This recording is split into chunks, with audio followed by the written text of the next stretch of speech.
बिस्मिल्लाहिर्रहमानिर्रहीम, अस्सलाम वालेकुम guys, I am Rizwan Khan and welcome to Rizwan academy.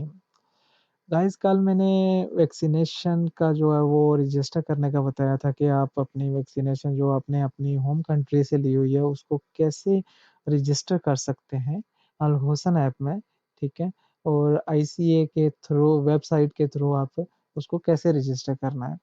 लेकिन उसमें बहुत सारे लोगों को प्रॉब्लम आ रही है, कुछ को एरर आ रहा है, ठीक है? कुछ को यूनिफाइड नंबर नहीं मिल रहा। तो मुझे बहुत सारे जो है वो मैसेजेस आए हैं, ठीक? कि सारे ऐसा जो है वो मसला आ रहा है, हमें कोई ये मिल नहीं रहा यूनिफाइड नंबर, और ऊपर से अगर हम सारी इन्फॉर्मेशन डाल देते हैं और एक नो डाटा का एरर आ रहा है, ठीक है? वो एरर भी मैं आपको दिखा देता हूँ। ठीक है, इस तरह का एरर सब कह रहे हैं कि आ रहा है, ठीक है? हम सारी इन्फॉर्मेशन फिल अप करते हैं, लेकिन एंड पे जब सेंड पे क्लिक करते हैं तो इस तरह का एरर आ जाता है। तो ये मैं बताऊँगा कि इस तरह का एरर क्यों आता है, इसकी क्या वजह है, ठीक है? अभी एक जो है वो बंदे ने वीडियो देख के ही मुझे मैसेज किया कि मेरा बार-बार यही एरर आ रहा है, बहुत दफ़ा ट्राई किया लेकिन ये एरर जा ही नहीं रहा और मेरी रजिस्टर ही नहीं हो रही। तो उनको कहा है कि जो है वो मुझे भेज दें सारे पेपर, तो मैं जो है वो आपका इधर से फिल अप करता हूँ और साथ वीडियो बना लेता हूँ ताकि आप लोगों को भी हेल्प हो जाए। तो चलें वीडियो स्टार्ट करते हैं हम। सबसे पहले यूनिफाइड नंबर का मैं बताता हूँ, यूनिफाइड नंबर आपको कहाँ से मिलेगा? तो सबसे पहले आपने, अगर आपको यूनिफाइड अपने पासपोर्ट से नहीं मिल रहा, तो यहाँ पे क्लिक हियर पे जाना है आपने। क्लिक हेयर पे जाने के बाद आपने यहाँ पे पासपोर्ट पे जाना है और यहाँ अपना पासपोर्ट नंबर देना है, ठीक है? तो ये भाई का मैं पासपोर्ट नंबर यहाँ देता हूँ और यहाँ नीचे आपने पासपोर्ट की एक्सपायरी डेट देनी है। एक्सपायरी डेट यहाँ नीचे देने के बाद आपने अपनी कंट्री सेलेक्ट करनी है। कंट्री सेलेक्ट करने के बाद आपने सर्च पे जाना है। सर्च पे जाएँगे तो नीचे यहाँ अगर आप देखेंगे, इनके जो है वो इन्फॉर्मेशन आ गई है कि इनका वीज़ा एक्टिव है या नहीं। तो यहाँ पे है इमरत यूनिफाइड नंबर, सो इसको आपने यहाँ से कॉपी करना है और बैक पे जाना है फिर। तो यहाँ पे आके आपने इसको पेस्ट कर देना है।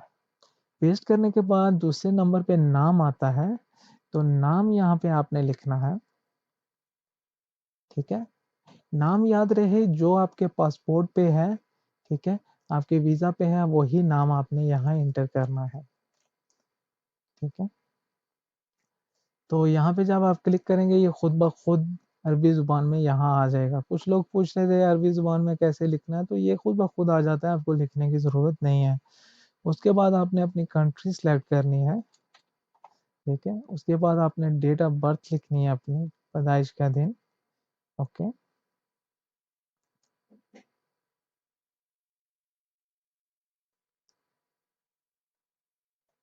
डेट ऑफ बर्थ यहाँ पे हम पेस्ट कर देते हैं। यहाँ से जेंडर सेलेक्ट करना है, मेल, और यहाँ पे आपने अपना यूएई का नंबर देना है, पाकिस्तान या इंडिया अपनी कंट्री का मोबाइल नंबर नहीं देना, यूएई का देना है, ठीक है? यहाँ पे आपने अपना नंबर ज़ीरो ज़ीरो पीछे नहीं लिखना, ज़ीरो के बाद से लिखना है, जैसे 5-6 है, ठीक है? यहाँ पे आपने ईमेल एड्रेस देना है और याद रहे ईमेल एड्रेस बिल्कुल ठीक होना चाहिए वरना आपको क्यूआर कोड रिसीव नहीं होगा, ठीक है? क्यूआर कोड रिसीव होगा तो उसके बाद ही आपका अल हुसन ऐप में अपडेट होगा। उसके बाद पासपोर्ट टाइप आपने सेलेक्ट करनी है ऑर्डिनरी, ओके? पासपोर्ट नंबर आपने लिखना है फिर से, पासपोर्ट नंबर यहाँ पे लिखना है, पासपोर्ट इशू डेट आपने लिखनी है, ओके? पासपोर्ट इशू डेट हो गई, पासपोर्ट एक्सपायरी डेट हो गई, ठीक है? ये रही पासपोर्ट एक्सपायरी डेट। यहाँ आपने वैक्सीनेशन डिटेल देनी है अपनी, तो वैक्सीनेशन डिटेल आपने जो है वो यहाँ जो भी आपने वैक्सीन लगवाई है वो सिलेक्ट कर लेनी है, ठीक है? तो यहाँ पे जो है वो मैं बताता चलूँ, बिल्कुल क्लियर कॉपी होनी चाहिए आपकी वैक्सीन की, ठीक है? बिल्कुल क्लियर कॉपी होगी तो उसी के बाद ही आप जो है वो आपको अप्रूव हो सकेगी, वरना आपकी एप्लीकेशन अप्रूव नहीं होगी, ठीक है? तो यहाँ पे ये आपको इन्फॉर्मेशन मिल जाएगी, आपने फर्स्ट डोज़ कब लगाया है, सेकंड डोज़ कब लगाया है, ठीक है? बिल्कुल क्लियर कॉपी होनी चाहिए। तो यहाँ पे हम फर्स्ट डोज जो है वो सिलेक्ट करते हैं।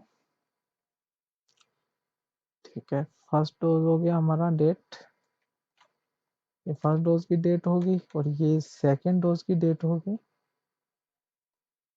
ये सेकंड डोज की डेट होगी। ठीक है, थर्ड जो है वो जिनके आगे स्टार है वो इन्फॉर्मेशन देना लाजमी है, जिनके आगे स्टार नहीं है तो वो नहीं दें तो कोई बात नहीं है। थर्ड डोज जो है वो यूएई में लग रहा है, लेकिन पाकिस्तान इंडिया में नहीं है, तो इसको छोड़ दें आप। ठीक है, यहाँ आपने अपना सर्टिफिकेट जो है वो वैक्सीनेशन सर्टिफिकेट जो है वो यहाँ अपलोड करना है, कम से कम 2 MB का होना चाहिए, 2 MB से ज़्यादा नहीं हो। और दूसरा जेपीजी या पीडीएफ में हो। ठीक है, तो मेरे पास पीडीएफ में है, तो मैं यहाँ पे पीडीएफ में अपलोड कर देता हूँ। ये अपलोड करने के बाद I declare that all the information are correct, यहाँ पे क्लिक करना है, यहाँ पे आई एम नॉट रिपोर्ट पे क्लिक करना है। ठीक है, ये सब करने के बाद आपने यहाँ पे सेंड पे क्लिक करना है। ओके, ये सक्सेसफुल हो गई है इनकी रजिस्ट्रेशन। ओके, तो अभी जो एरर आ रहा था ना, उसकी वजूहात मैं बताता हूँ वो क्यों आ रहा था। सबसे पहले अगर आपको ये एरर आता है नो डाटा फाउंड, एक तो आप अपना ब्राउज़र चेंज करें। ठीक है, या अगर आप नाम में थोड़ी चेंजिंग करनी है आपने, अगर फिर भी आता है तो नाम में थोड़ी बहुत आपने चेंजिंग करनी है। जैसे ये मैंने फुल नेम लिखा है, नेम हमेशा वही वीज़ा वाला लिखना है, हाफ नाम लिखेंगे तो एरर आ सकता है। ठीक है, तो ये भी शायद हाफ नाम ही लिख रहे थे, तो इस वजह से इनके पास एरर आ रहा था। नाम आपने फुल लिखना है। ठीक है, अगर फुल लिखने के बाद भी एरर आता है तो आगे वाला नाम थोड़ा-सा हटा दें आप। ठीक है, हटा देंगे तब भी जो है वो चांस है कि वो एरर हट जाएगा। दूसरा, आप ब्राउज़र चेंज करें। ठीक है, तो उससे भी एरर हट जाएगा। और पिछले दिनों भी ये कुछ पता है आईसीए की वेबसाइट पे बहुत ज़्यादा लोड पड़ गया था, उसकी वजह से भी ये एरर आ रहे थे।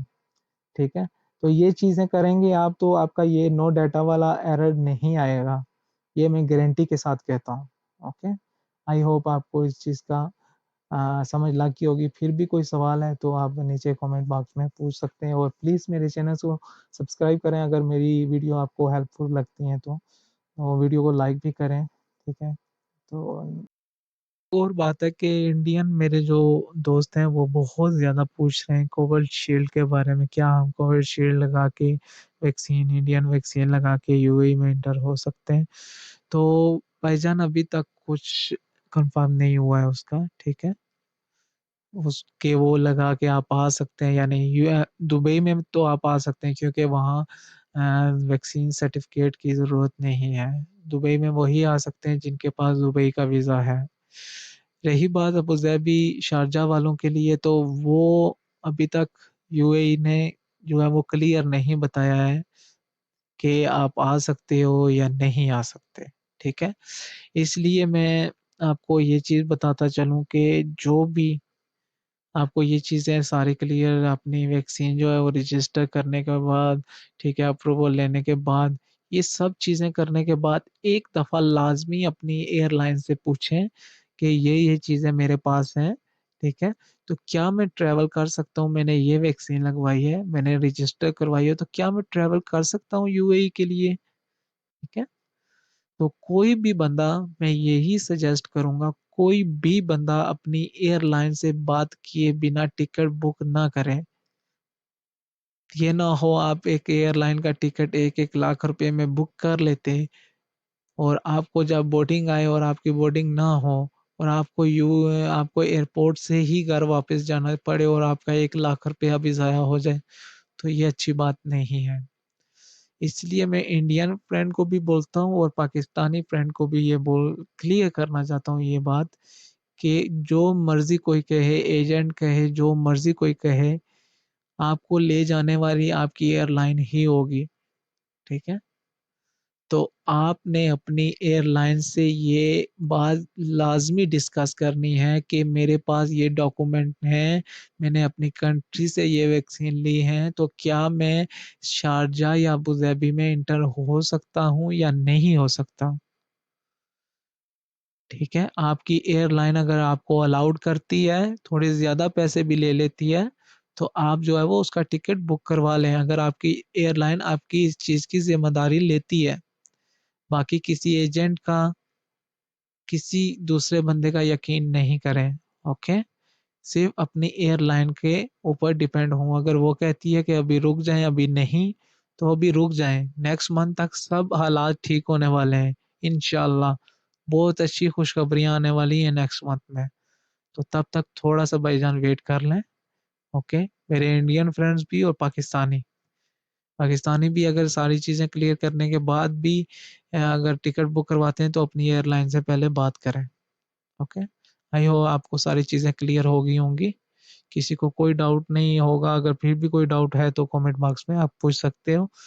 तो मिलते हैं नेक्स्ट वीडियो में। अल्लाह हाफ़िज़।